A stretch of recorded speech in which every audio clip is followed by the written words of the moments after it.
nós não vamos passar da meia-noite. Então hoje o pastor falará um pouco menos.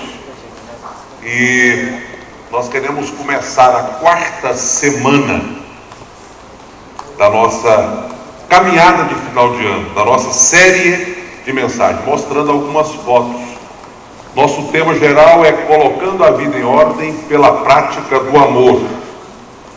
E alguns jovens da nossa igreja, Caio, Murilo, Pastor Lino, Luiz Fernando, Tafne e Juliana, juntamente com a Jocum, colocaram o amor em prática ontem. Lembra que nós falamos da arrecadação de brinquedos?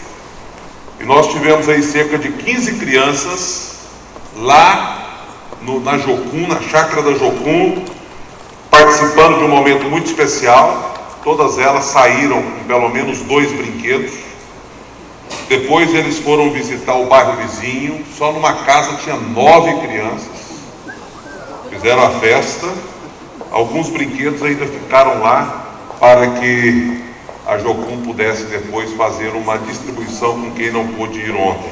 Então nós temos aí umas 4 ou 5 fotos só para os irmãos verem gestos práticos de amor que foram vistos ontem por algumas crianças ali daquela região.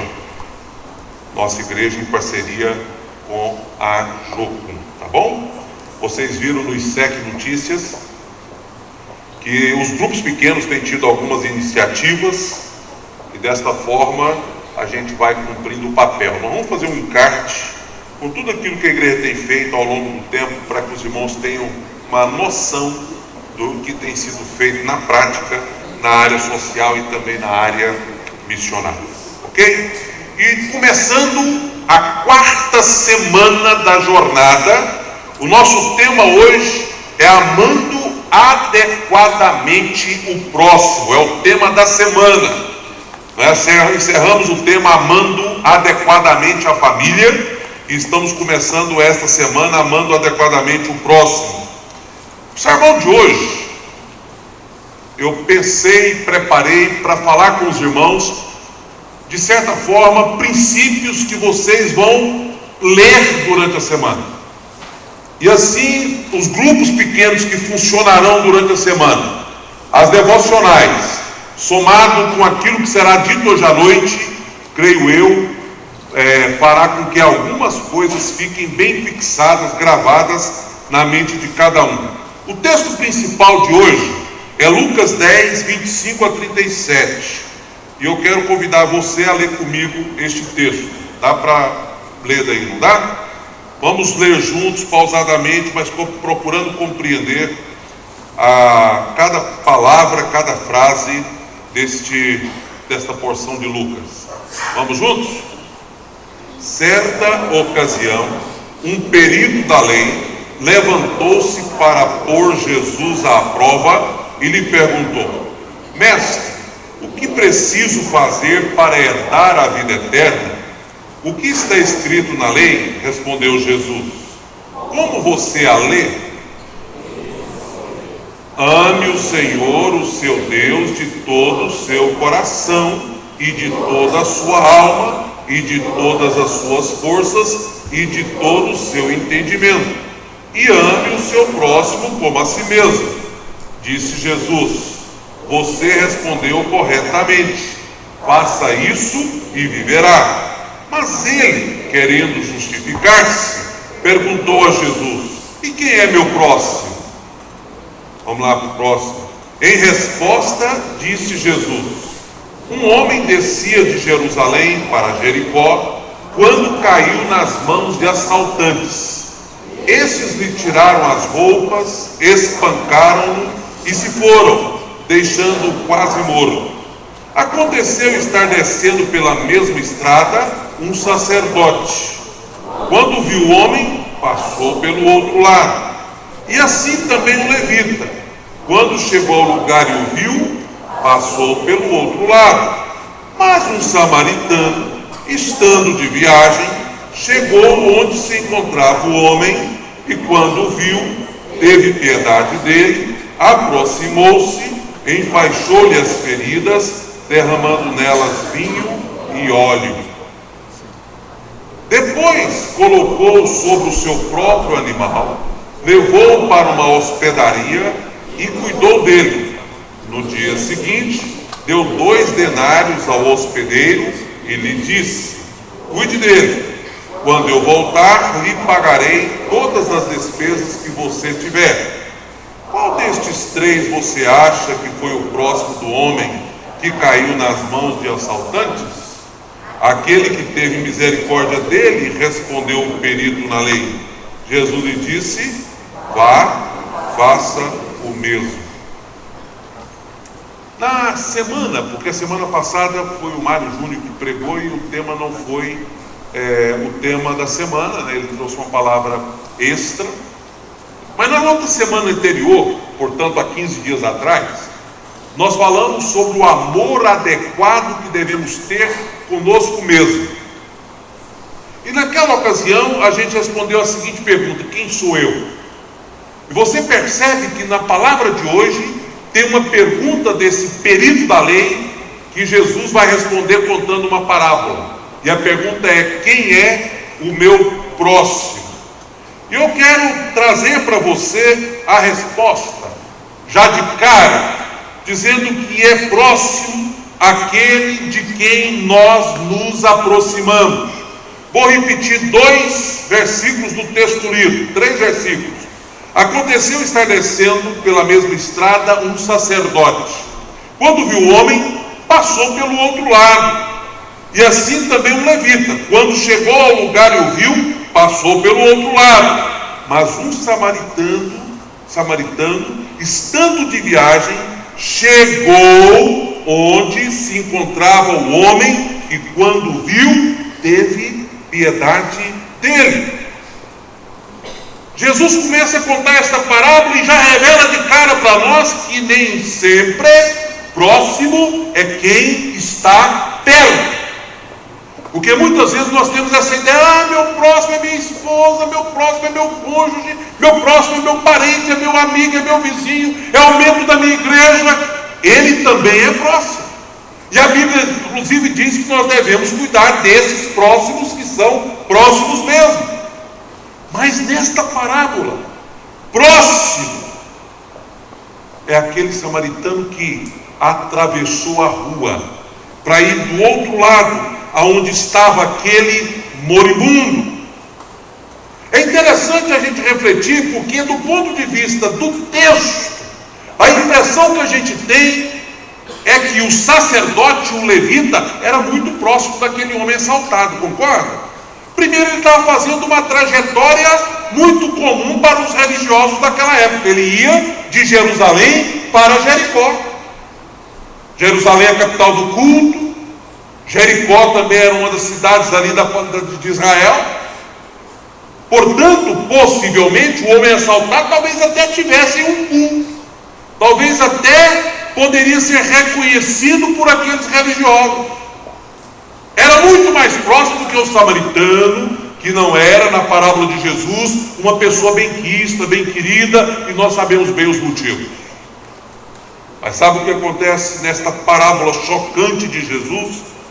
É que o samaritano atravessou a rua, cruzou o caminho, enquanto os outros passaram de lado, ou do outro lado. Se a gente quisesse fazer aqui uma comparação, a gente diria que não é próximo aquele que está perto, se quem está perto, ou o que está perto, ou quem está sofrendo por perto, a gente passar de lado, paralelo, não é? E é isso que tem acontecido com muitos de nós. Nós estamos nos acostumando com a dor, nos acostumando com o sofrimento, nos acostumando com os problemas, já não nos chocam mais. Só choca quando bate na nossa porta. Mas se o problema é do outro, a gente convive de boa. Quando a gente olha para este texto, a gente vê que há uma diferença entre o andar paralelo e o cruzar a rua. Por isso hoje, iniciando esta 4ª semana, o primeiro desafio para descobrir quem é o seu próximo é você dar uma olhada e perguntar para si mesmo: será que eu não preciso atravessar a rua, cruzar a rua, ao invés de simplesmente andar de modo paralelo com o sofrimento, com a dor, com o problema, com a angústia? Aliás, se a gente for analisar bem, cruzamento começa com a palavra cruz. E se você quer entender bem o que Jesus está perguntando primeiro para aquele perito da lei, quais são os mandamentos? Como é que você os interpreta? Ele diz: primeiro, amarás o Senhor teu Deus com toda a tua força, com todo o teu coração, com todo o teu entendimento. Está certo a resposta daquele homem. E ele completa dizendo: e amarás também o teu próximo como a ti mesmo. É o segundo grande mandamento. E cruz nos mostra, em primeiro lugar, exatamente isso. Eu devo amar a Deus, não é? É esta parte da cruz que aponta para o céu. Mas os braços da cruz indicam que eu também devo amar o próximo, devo amar o outro, devo amar o semelhante, não é? Que está muitas vezes do outro lado da rua. Não adianta eu cultuar, vir para o culto e adorar e prestar aquele culto tão agradável a Deus, se isso não desembocar, e daqui a pouco volto à cruz para dar uma outra explicação que complementa esta, que é o fato de eu ter que fazer este ato de atravessar a rua para cuidar do próximo. Eu preciso me incomodar com esta situação. Outra verdade que eu aprendo nesta parábola é que o amor adequado ao próximo, esse é o tema da semana, se expressa através do serviço desinteressado. E o texto diz assim: olha, aproximou-se, isso tratando-se do samaritano, enfaixou-lhe as feridas, derramando nelas vinho e óleo, depois colocou sobre o seu próprio animal, levou para uma hospedaria e cuidou dele. É interessante porque o amor se expressou através dessa história em ação, em serviço. Quando a gente ama, a gente se dispõe a servir.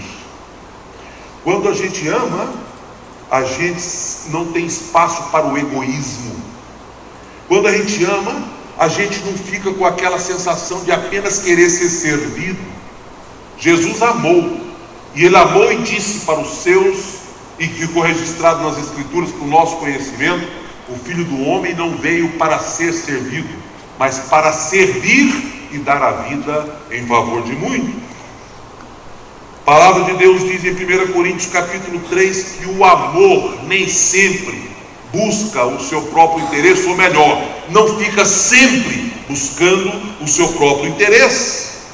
Sabe o que acontece com você e comigo na maioria das vezes? A gente fica esperando reconhecimento. Por isso é comum se encontrar com gente que diz assim: mas pastor, eu fiquei frustrado, eu fiz tanto por ele, eu fiz tanto por ela, e não houve reconhecimento. Eu doei tanto, mas nunca me disseram nem muito obrigado. Eu não merecia esse abandono, eu não merecia essa desatenção, eu não merecia essa reação, porque afinal de contas eu servi, ou eu a servi a vida inteira.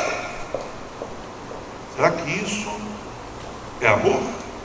Amor é serviço desinteressado. Você pode repetir essa frase?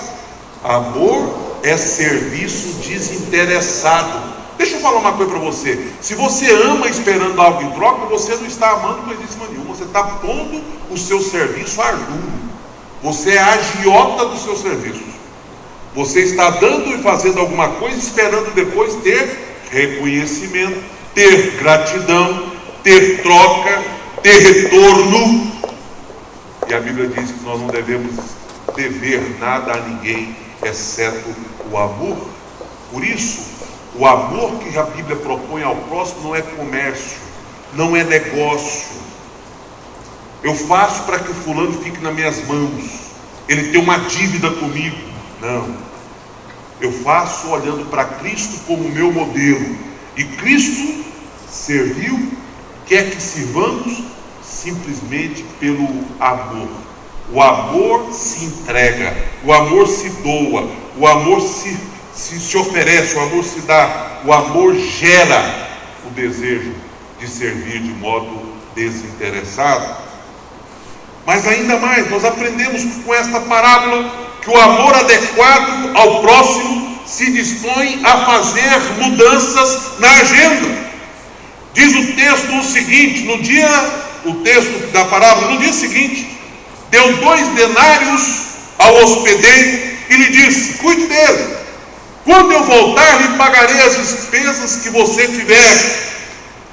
Agora eu fico imaginando o seguinte: aquele samaritano não saiu de casa planejando encontrar um moribundo no meio da rua.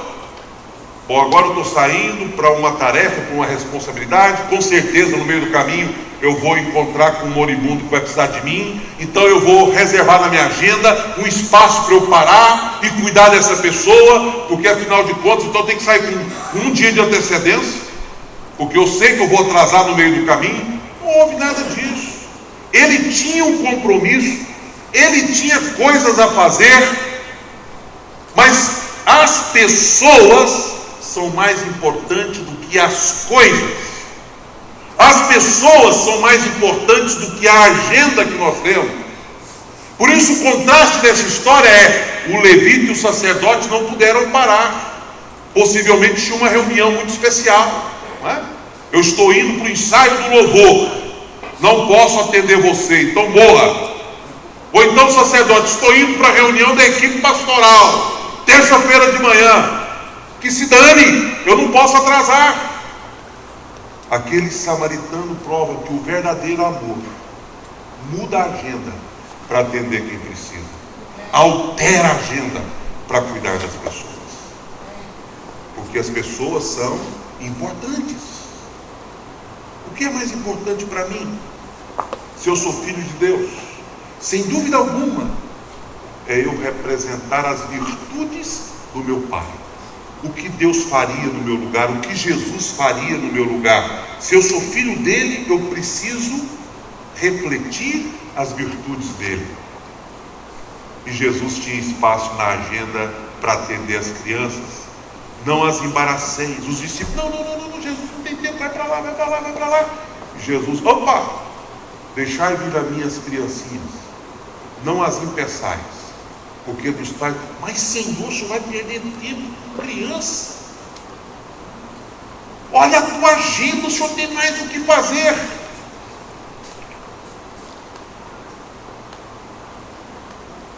Jesus tinha tempo para a mulher samaritana no poço de Jacó.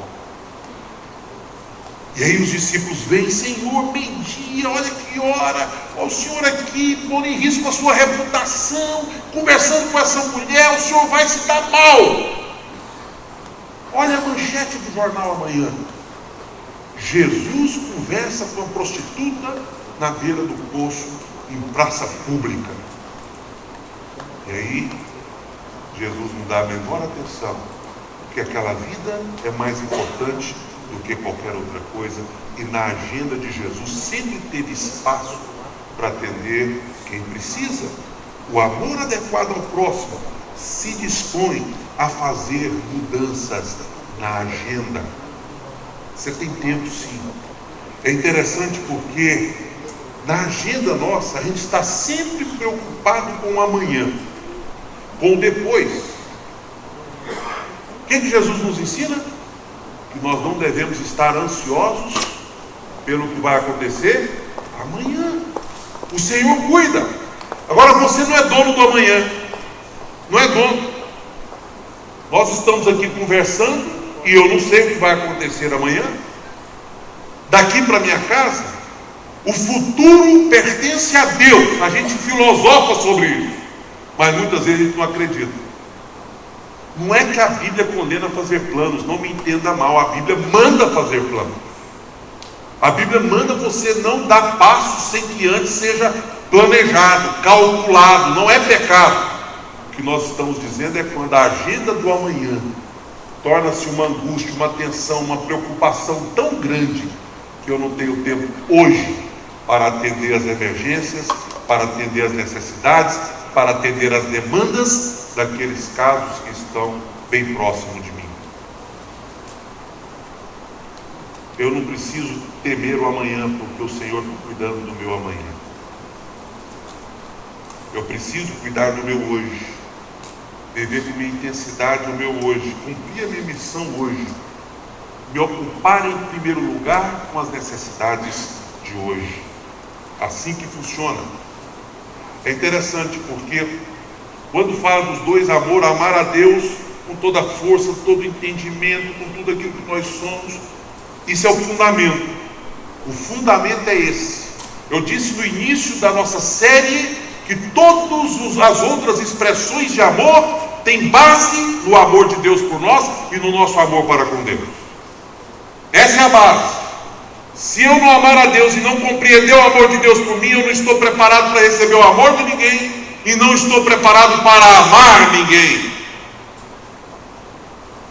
Agora, além da base, do fundamento, eu preciso entender que o amor ao próximo é o cumprimento. É lá que eu vou cumprir com aquilo que realmente é prático na minha caminhada cristã. Por isso, o amanhã deve determinar o meu hoje. Em que sentido? É porque hoje eu vivo as convicções de Deus para a minha vida. E logo, o meu amanhã está seguro, se eu viver minha convicção hoje.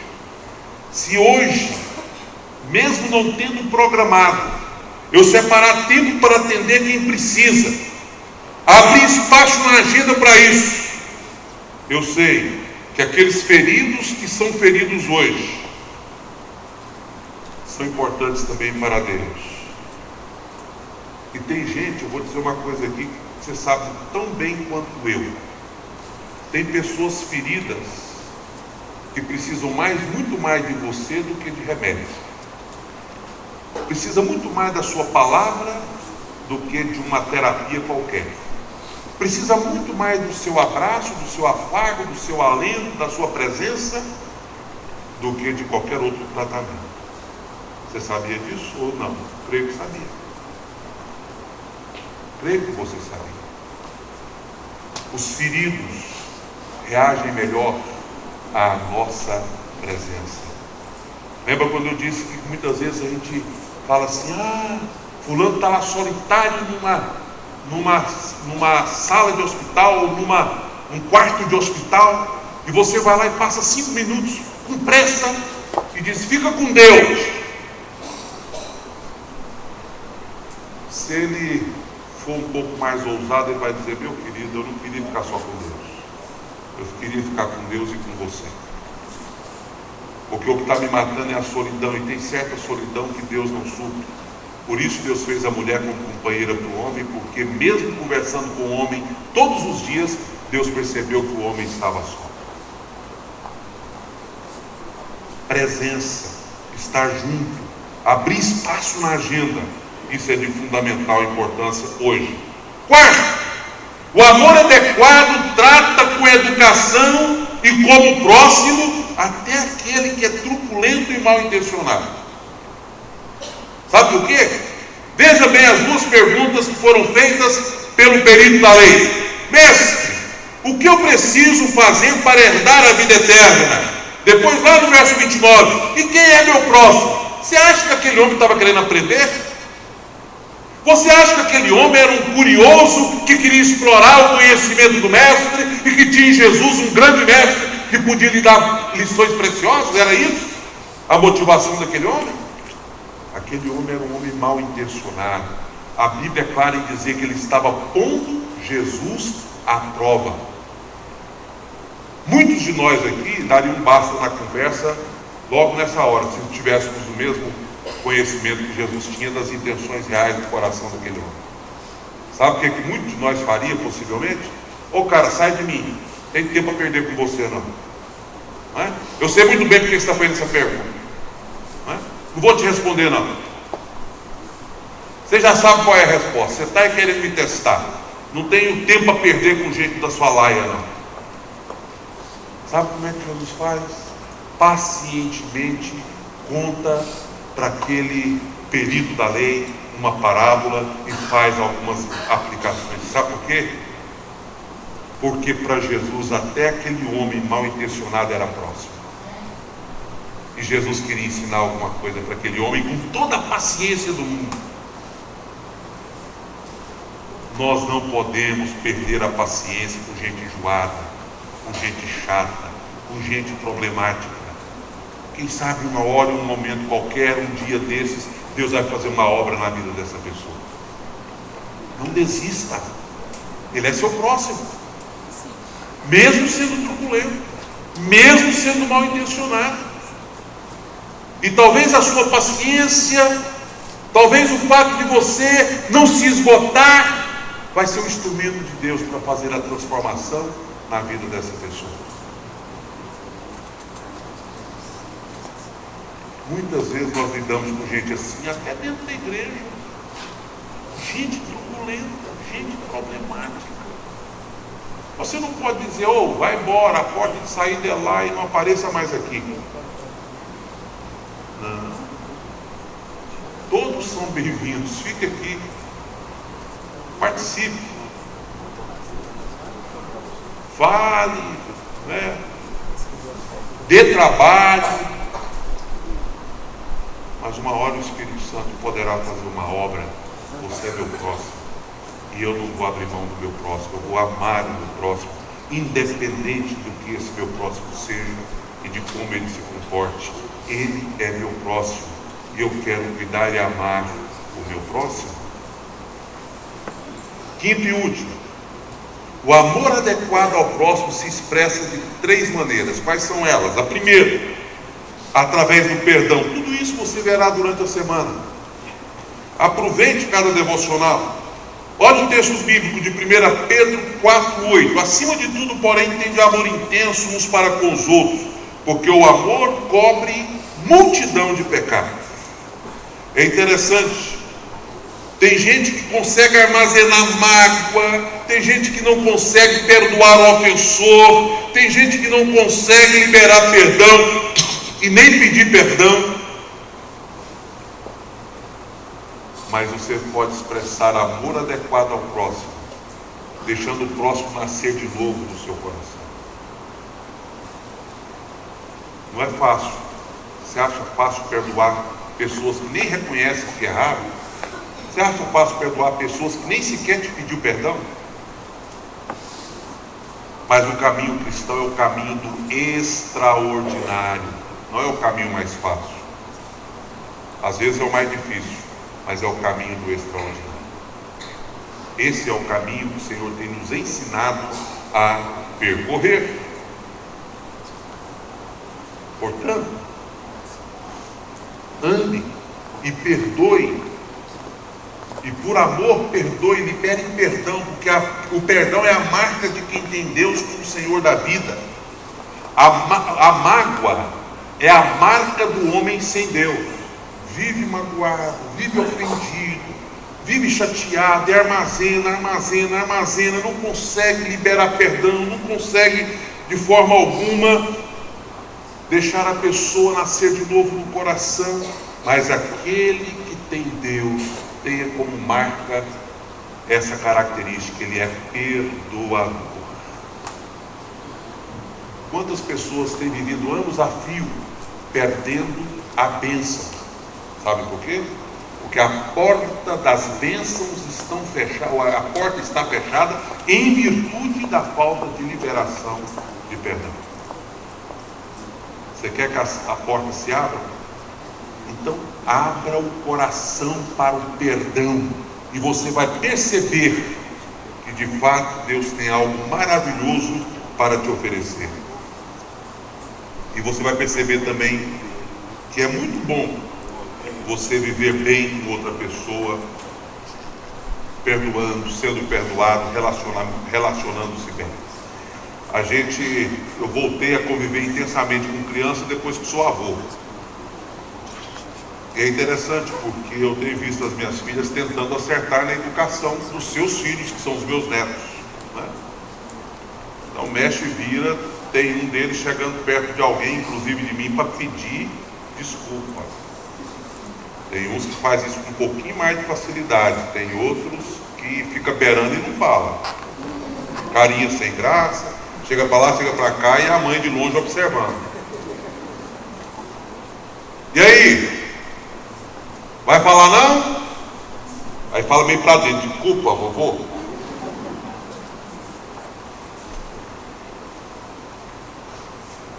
E a gente não pode interferir, tem apenas que dizer, está desculpado, está perdoado, Deus te abençoe, para aprender, porque naquele momento ele não está fazendo aquilo com muito prazer, não.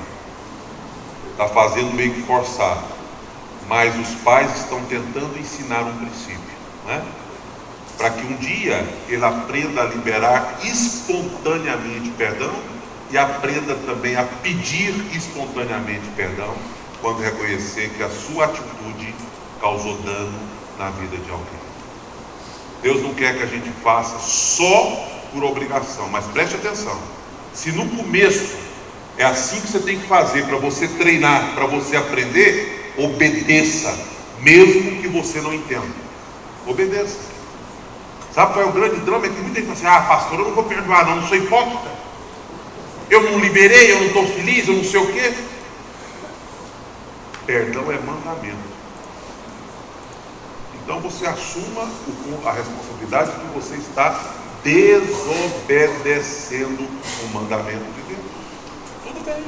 Você não é obrigação, você tem liberdade para obedecer e não obedecer. Mas é mandamento. O verbo está no imperativo. Perdoai-vos mutuamente. Perdoai-vos mutuamente. Estevão, porque alguém fala assim, Jesus é Jesus, eu não sou Jesus. Jesus perdoou aqueles que estavam crucificando a ele lá. Mas Estevão, sendo apedrejado, fez a mesma oração de Jesus, porque ele tinha Jesus como modelo. E ele orou, Senhor, perdoa-lhes, porque eles não sabem o que estão fazendo. Por isso, meu querido, perdoe. É através do perdão que nós vamos, de fato, praticar o amor adequado ao próximo. Segundo, através da hospitalidade. Hebreus 13:2, não negligencieis a hospitalidade, pois alguns, praticando-a sem o saber, acolheram anjos. Abrir espaço na casa, abrir espaço no coração, acolher, receber, cuidar, fazer isso com alegria. É o dom da hospitalidade para quem faz isso com muita abundância. Mas é mandamento para quem tem que fazer isso pelo menos quando há necessidade. E muitas vezes falta generosidade, falta respeito, falta cuidado, falta solidariedade, falta em nós o praticar esta hospitalidade, receber bem, às vezes até na igreja. Precisamos ser mais hospitaleiros na igreja, inclusive.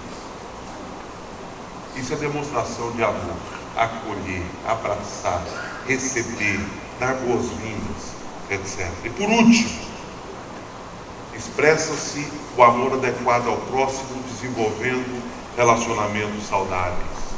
Parece que esse texto não tem nada a ver, mas esse texto diz assim: confessai, pois, os vossos pecados uns aos outros e orai uns pelos outros para seres curados. Fala de intimidade. Ninguém confessa para quem não é íntimo. Ninguém confessa com quem não se relaciona. Ninguém abre a caixa preta para qualquer um. Mas a Bíblia está dizendo que é muito bom você ter bons relacionamentos, pessoas com quem você possa abrir seu coração, falar o que está ali acontecendo. Não vou dizer que você tem que fazer isso pelo rádio, pela televisão, pela internet. É com alguém, é olho no olho, com aquele que é amigo. Mas sem dúvida alguma, Deus quer que você tenha pessoas tão próximas, pessoas para você ter um relacionamento tão próximo, ao ponto de você interceder por elas, mas também ao ponto de você abrir o coração para elas. Isso é sinal de amor ao próximo, de ter um próximo bem próximo com quem nós possamos nos relacionar e amar. Eu espero em Deus que durante essa semana todos nós aprendamos, cresçamos, desenvolvamos o nosso amor ao nosso próximo de modo adequado, nós possamos amar o próximo adequadamente. né? E se Deus der a oportunidade para você praticar o amor, pratique o amor. Se for preciso cruzar a rua, cruze a rua. Não espere para atender apenas o próximo, que é próximo no sentido de estar do seu lado, andar pelo mesmo caminho, frequentar os mesmos lugares. Busque o próximo, como esses jovens buscaram lá no lugar, crianças desconhecidas de todos eles, para ser próximo por alguns instantes e fazer a alegria daquelas crianças. Um gesto tão simples, mas que pode ter um significado duradouro. Essas crianças poderão se lembrar desse gesto daqui 10, 15, 20 anos. Alguém atravessou a cidade para demonstrar na prática carinho e amor. Que nós façamos isso na nossa caminhada. Que Deus nos abençoe nessa quarta semana, colocando a nossa vida em ordem pela prática do amor. Perdoe, libere perdão, vamos organizar a vida para a gente começar 2014 sem nenhuma pendência, sem nenhuma dívida para com ninguém, nem para com Deus, nem para conosco. Amém? Amém. Eu quero terminar agradecendo aos visitantes que estão conosco, agradecendo a banda Projeto 7, que ainda vai fazer o pós-lúdio, vai cantar aqui, terminando o nosso culto. Agradecendo a Deus por cada um de vocês que está aqui nesta noite. Tem um pedido especial de oração antes do momento de intercessão, que é de gratidão, né? 33 anos de vida conjugal, Wilson e Virgínia. Então nós gostaríamos de fazer esta oração. Quero convidar o pastor Nivaldo para vir à frente, o casal para vir aqui. O pastor Nivaldo vai orar pelo casal e depois eu vou proceder com o encerramento. A banda também pode se posicionar, Projeto 7, para a gente fazer o encerramento do nosso culto. Hélio e Eliane, come here.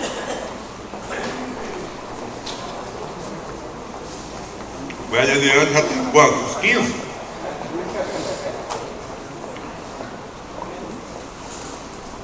É? Não é quase igual ao Wilson também, ué. 35? Boda de quê? Boda de coral? 33 é boda de quê, Wilson? Sei não. Tá bom. Vamos ficar em pé para a gente orar.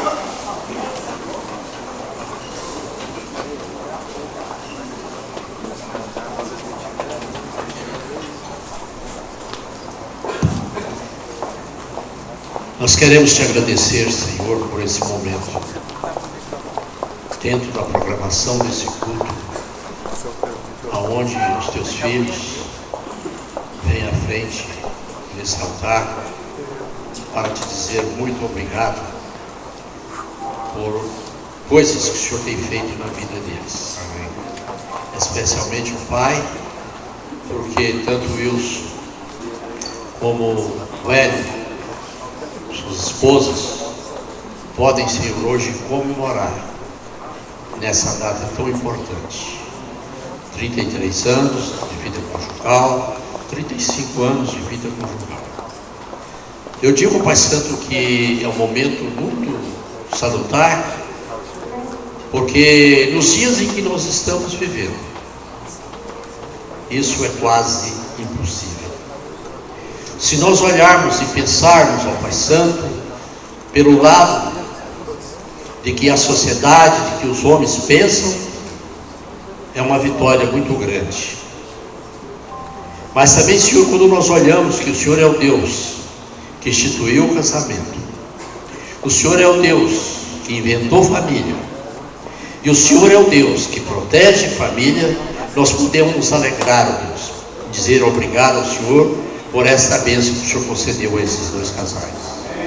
Ó Pai, nós sabemos que no decorrer de todos esses anos, com certeza, cada um deles deve ter enfrentado algum tipo de lutas, alguns momentos, ó Pai Santo, de expectativa, momentos, Senhor, de apreensão, mas a verdade é uma só, que em tudo o Senhor foi fiel, e deu para eles força, o Senhor, deu para eles sabedoria, para que conseguisse chegar aqui. porque se fosse pela própria vontade do coração, pela própria vontade do homem, isso não teria acontecido. Louvado seja o teu nome, Senhor, por isso. E agora eu quero mais uma vez te pedir sobre essas vidas. Eu quero no teu nome, Senhor, abençoar a vida do Wilson, da Virgínia, do Hélio e da Eliane, na continuidade da jornada que o Senhor tem para com eles na vida conjugal. Ó Pai, que eles possam ainda caminhar muitos e muitos anos juntos, sendo exemplo, sendo, ó Pai Santo, referencial, sendo, ó Deus, aquilo que vai levar outros casais a ter uma vida como a que eles têm, um relacionamento como eles têm.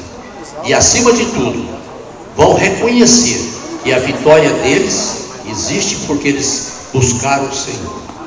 Faça isso, Deus, na vida deles, ó Pai, e faça na vida de todos os outros casais aqui. Eu te peço, ó Pai, no nome de Jesus. Amém, Senhor. Amém, amém. Amém. Eu quero, antes do Wilson sentar, todo aniversário ele canta uma mais de 20, só a primeira estrofe para ele, vamos lá? Um ano mais de vida guardou-vos o Senhor e deu-vos fiel qualidade no seu divino amor. De coração dai graças ao vosso eterno Pai, pois mais um ano passado a Deus viu graças dar.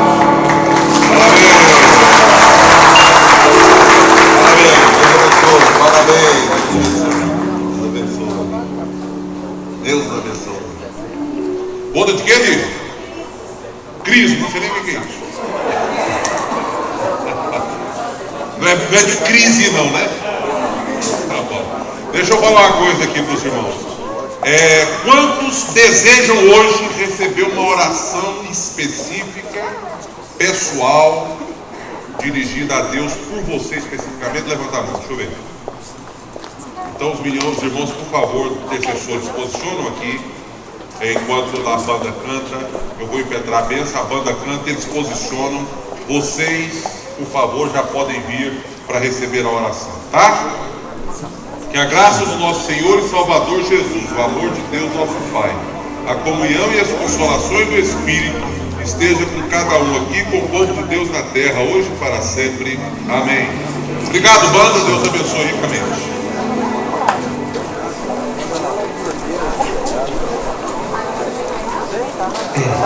É.